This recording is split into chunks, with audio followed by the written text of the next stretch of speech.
There's certainly a lot of backseat driving by former Prime Ministers going on at the moment, isn't there? Just 2 weeks on since Liz Truss and her 4,000-word piece on what she got right or what she got wrong, and then her interventions on China, and now Boris Johnson on the Northern Irish Protocol. And of course, this is the deal that Boris Johnson signed to get Brexit over the line, to help him get that 80-seat majority in Parliament. Boris Johnson told business leaders in Northern Ireland that there would be no checks down the Irish Sea, that they could tear up any paperwork if they were given any, and it hasn't quite worked out like that, has it? Now, it does look like in terms of checks, there will be a green channel, so goods that are travelling from Great Britain to Northern Ireland and not going on into the south of Ireland won't be subject to much in the way of checks at all. Red light, more checks for goods passing through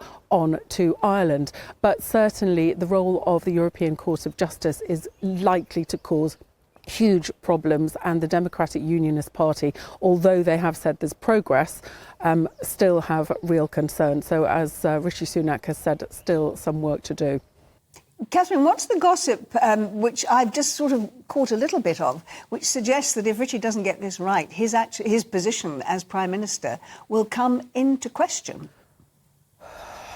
Well, certainly this has been discussed for some time, that Rishi Sunak, with some people in the party, is really rather on borrowed time, and that the May elections are a flashpoint. But even before we get to that, the issue of the Northern Irish Protocol, if he brings a deal forward that the European Research Group feel is unacceptable, that the DUP feel is unacceptable, if he then got that deal through Parliament with borrowed votes from Labour, as Keir Starmer has promised, that obviously would be problematic for him, to put it mildly. Now, some of the ERG, I should say it's not as strong a force as it was a couple of years ago.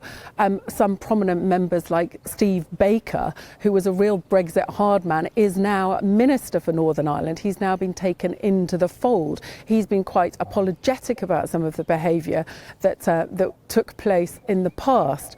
But certainly there are many people that will still not be happy and might think that they would be better off bringing Boris Johnson back. And Katherine, that sentiment may be emboldened by the fact, it's interesting, isn't it? The Labour Party have said they will back whatever deal comes back without even seeing it. Now, surely that suggests, call me a cynic, that suggests that they're happy to wave this through, because if they get into power, well, you'd have to be a cynic and say they would probably just ratchet back to closer alignment with the European Union. What are people talking about that in Westminster? Well, of course, this offer of Labour's is ostensibly helpful, isn't it, to the government, but then really not that helpful for Rishi Sunak, because potentially it stirs up trouble within Tory ranks. And Labour, of course, Keir Starmer was Mr Remain, wasn't he? He led the charge going back before the election, before he was leader, calling for a second referendum. So many people are very distrustful of what Labour would do about Brexit if they got back into power. Now Labour are maintaining that it's done and dusted, that there would no going back into the single market, into the customs union, etc. But David Lammy made a speech I was at a few weeks ago, and they were certainly talking about a much closer relationship, but it was unclear how they were going to get there. And it did sound rather like having your cake and eating it. So for all the words that Labour give, I think some people will still be quite mistrustful on them over Brexit.